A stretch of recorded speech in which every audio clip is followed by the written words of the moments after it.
two West Yorkshire men who were involved in an estimated £100 million plot to supply wholesale amounts of Class A drugs nationwide have been sentenced at Leeds Crown Court. The ringleader, Mohammed Tasadiq Khan, and the courier, Hayaan Alam, were involved in supplying blocks of coke in kilo quantities. Officers found the Class A drugs when they apprehended a Citroen DS3 registered to Alam, parked in Dewsbury on October the 13th last year. Khan was linked and later arrested in Dewsbury on October the 17th last year. Officers identified a safety deposit box belonging to Khan and recovered £100,000 of criminal property, including cash and gold bullion worth £80,000. They also recovered a laptop from Khan which contained ledgers and spreadsheets detailing the organised crime gang's profits and financial projections from their criminal activity, which involved dealing a boutique brand of heroin and coke. Annual turnover was quite a lot of money. Details of 3 properties owned by Khan, 1 in Dubai and 2 in Pakistan, valued at around £1.3 million, were also found among his belongings, along with the receipt for a purchase of a dog valued at £18,000. Further investigation established that Khan was responsible for the import and distribution of at least 1,000 kilos of coke and heroin over a 32-month period. The street value of the Class A drugs was estimated by police at upwards of £100 million. Analysis of the gang's telephone records show drug deals being arranged at locations across England, including Birmingham, Darlington, Teesside, South Yorkshire, Peterborough, Manchester, Oxford and London. Coke was couried in kilo quantities to and from West Yorkshire under the direction of Khan and his associates. Khan, who's 36, of Dewsbury, pleaded guilty to conspiracy to supply coke, conspiracy to supply heroin and possession of criminal property. Hayaan Alam, who's from Dewsbury Moor, pleaded guilty to conspiracy to supply coke and heroin, appearing before Leeds Crown Court for sentencing. Khan was jailed for 16 years and made the subject of a serious crime prevention order which will run for 5 years upon his release, and Alam was jailed for 5 years. Speaking after the sentencing, Detective Inspector Chris Ruckin of West Yorkshire Police's Programme Precision Organised Crime Team said, "This was a large-scale criminal conspiracy to supply wholesale amounts of Class A drugs across the country. The evidence gathered by our Programme Precision Investigation Team confirmed that Khan was the ringleader of an established organised crime group who supplied Class A drugs nationwide, whilst Alam was a trusted courier who delivered the goods on his behalf. The drugs involved were destined for locations across the country where they would have contributed to untold violence and misery in those communities. I'm pleased that the sentences handed down today reflect the seriousness of their offending." So West Yorkshire Police's Programme Precision is dedicated to tackling the activities of serious organised criminals, and these precision officers are based across West Yorkshire and specialise in targeting those professional criminals that present the greatest threat, risk and harm to the public.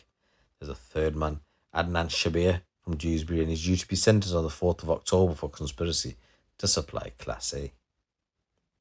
And in this next news story, this violent man carried out a revenge attack over several hours against a man, which a prosecutor said can only be described as a brutal and violent onslaught.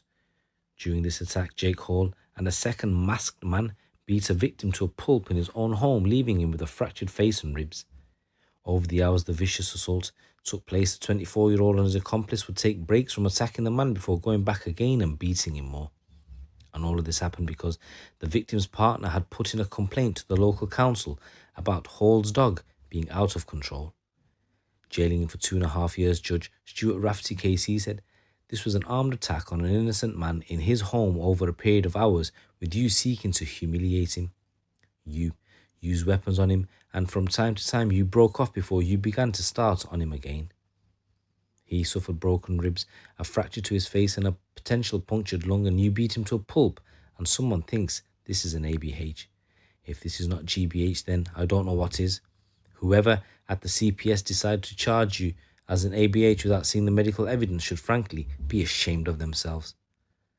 So the prosecutor told the court that both these incidents took place on February the 28th this year, where both the defendant and victim lived in separate flats. She said at around 2 p.m, neighbourhood warden and 2 police officers went to Hall's home amid reports that a dog was out of control. The Prosecutors said they spoke with him and he was aggressive from the outset and tried to throw a punch towards the group and threatened to throw acid at the female warden before laughing and saying it was a joke.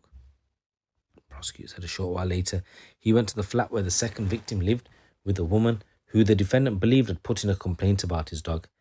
He said what followed can only be described as a brutal and violent onslaught, with this defendant, an unknown masked man, repeatedly punching him to the face and body. They pinned him to the sofa so he could not escape and carried on hitting him. They went on for several hours. They would beat him, take breaks, and go back and beat him again. He fell in and out of consciousness and at one point remembered he had an army bayonet down the side of his sofa, but before he could get it, the masked man got hold of it and tried to stab him with it. At one point, the defendant used a piece of wood and beat it with it. Prosecutor said the beating came to an end when a third man, who is also an unidentified man, came in and told them the police were on their way after a neighbour had called 999. In a victim impact statement, the man told how he no longer goes out and has moved away from the area, fearing the men will find him and attack him again. And the council warden said in 24 years serving the public, she had never been subjected to such vile language and abuse that she heard coming from the defendant. Hall pleaded guilty to assault, occasional actual bodily harm and common assault, and he has 6 previous convictions for 9 offences, including violence.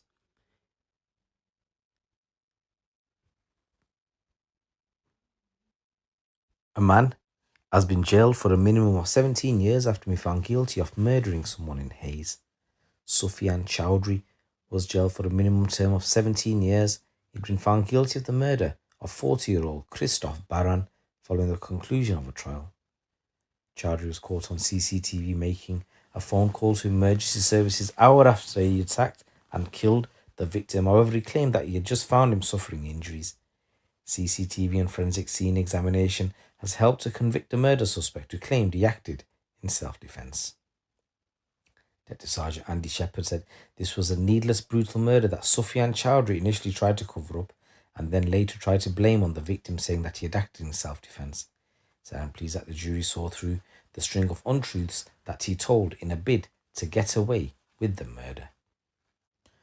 The victim's former partner said, despite the fact that I was not in a relationship with him at the time of the incident, his murder is still an immense sadness, not only to me, but especially to our daughter. At just 12, her father was murdered.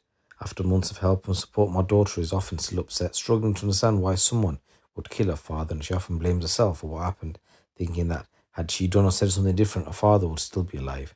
No child should have to deal with the death of their parent in such a circumstance, and they should not blame themselves for their death. Dear Shepherd added, my thoughts are with the victim's family. Nothing can bring him back, but I hope that the end of the trial and the guilty verdict brings them a measure of comfort. Sufyan Chowdhury is a violent individual and the public will be safer now he is in prison. Once again, I just want to say rest in peace, the victim. Condolences go out to your family.